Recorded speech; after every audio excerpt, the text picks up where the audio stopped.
Hello, beautiful people. My name is Princess.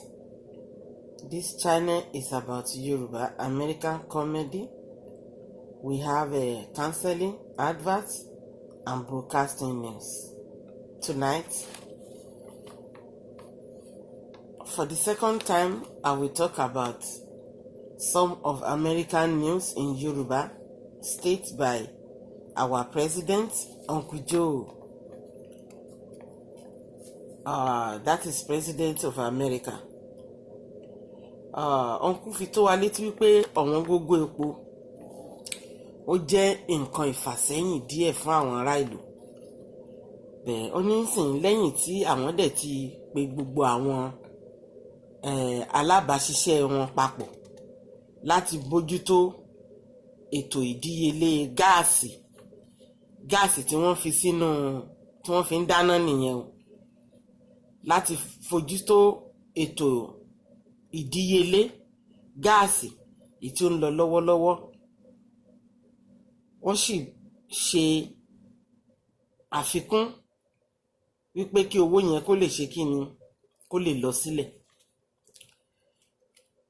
Tí a bá rí wípé ní ọ̀sẹ̀ mélòó kan sẹ́yìn tí ó ti kọjá, a sì rí wípé gáàsì náà tí wọ́n fi ń dáná náà owó ẹ̀ ó sì ti lọ sílẹ̀.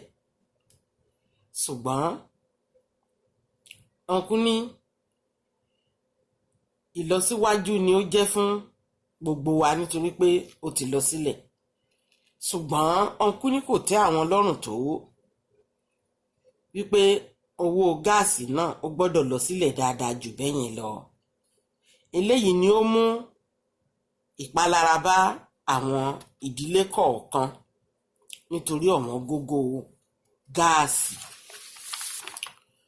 Ọ̀nkú wa tún tẹ̀síwájú wípé ìyẹn tí ń ṣe Uncle Joe. Wọ́n ní àwọn olùdarí ìṣàkóso gáàsì tí ó ní ìdíyelé wọ̀nyí ó tún gbọ́dọ̀ tún lọ sílẹ̀ sí jù bẹ́ẹ̀ lọ. Ó mú wọn kí gbogbo wọn kàn jọ ṣe àjọrò lórí ẹ̀ láti gbọ́rọ̀ sí ọ̀nkú wa lẹ́nu, wọ́n sì mú wálẹ̀. Ọ̀nkú ní àwọn fi ètò sí alábòjútó lágbára sí gbogbo ibùsọ̀ tí wọ́n ti ń ta ilé epo, tí wọ́n ti ń ta epo gáàsì. Wọ́n sì rí wípé kó túbọ̀ tún lọ sílẹ̀ jù bẹ́yẹn lọ. Nítorí gbogbo eléyìí ó jẹ́ pàtàkì àti wípé ó ká ọ̀nkú wa lára kí ó lè jẹ́ ìtẹ́lọ́rùn àti ìrọ̀rùn fún gbogbo aráàlú láti lo gáàsì tí wọ́n fi ń dáná. Ṣé rí pé ọ̀nkú try gan? Wáyé pé ọ̀nkú try tí gáàsì bá lọ wọ́n jù á di pé ká máa lo fire cape ká fi máa dáná bíi ti tàwọn colonies láyé ìgbà yẹn. Bẹ́ẹ̀ kò dẹrùn, kò sẹ́ni tó lè lo fire cape náà kó fi dáná. So ẹ jẹ́ á dúpẹ́ lọ́wọ́ ọ̀nkú.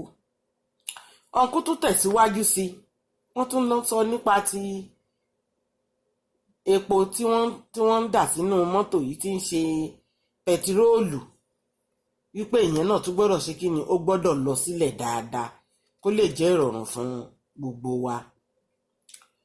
Uncle Joe sọ wípé ó rọrùn nígbà tí ìdíyelé epo pẹtiróòlù bá wá sílẹ̀ kí a sì fi ojú wa rí lára ẹ̀rọ tí wọ́n fi ń ta epo, ìyẹn tí ń ṣe ẹ̀rọ epo tí ń tú epo sínú mọ́tò wa, ká rí wípé ó ti lọ sílẹ̀ dáadáa. Ọ̀nkú ní ó yẹ kí a fi ojú wa rí kínú wa kó lè ṣe kíni kí ó lè dùn wípé ó ti bá wa lára mu.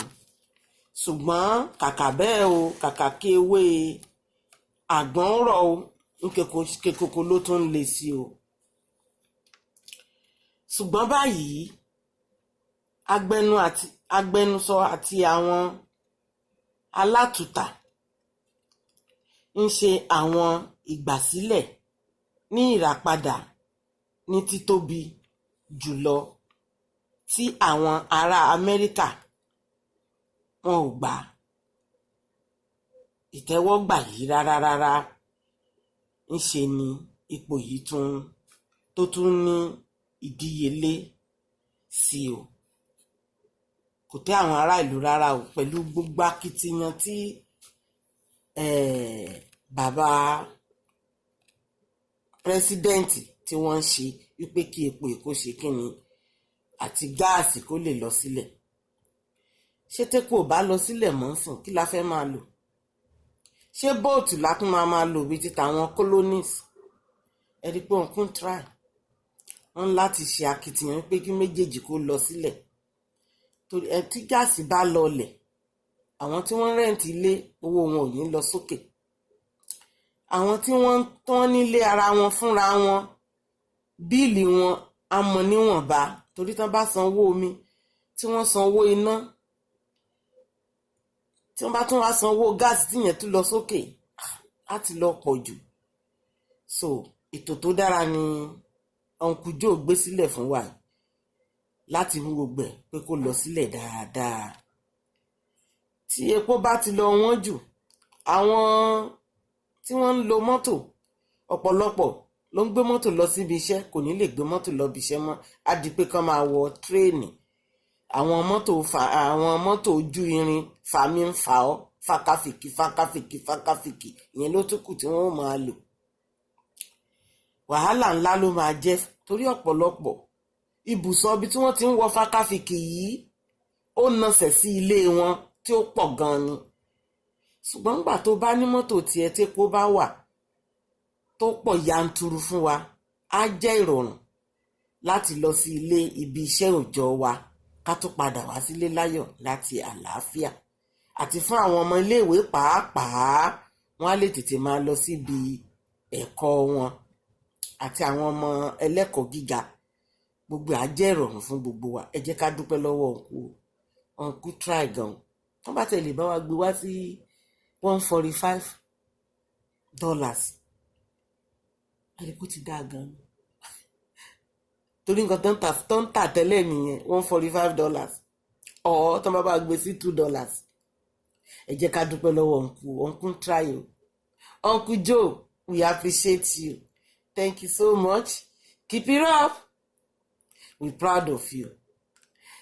À ń gbàdúrà pé kàn kúkú tó bá lọ lọ́dún 4 sí o. Tó bá wọlé ọdún 4, á ti lọ dojú. Kọ́lọ́n kó dẹ̀ bá wa lọ́ra ẹ̀mí Uncle wa o, kó pèsè fún wa. Ẹ̀yin èèyàn mi, ó wù ní ká jẹran pẹ́ lẹ́nu. Ṣùgbọ́n ọ̀nà fún ò jẹ́ o.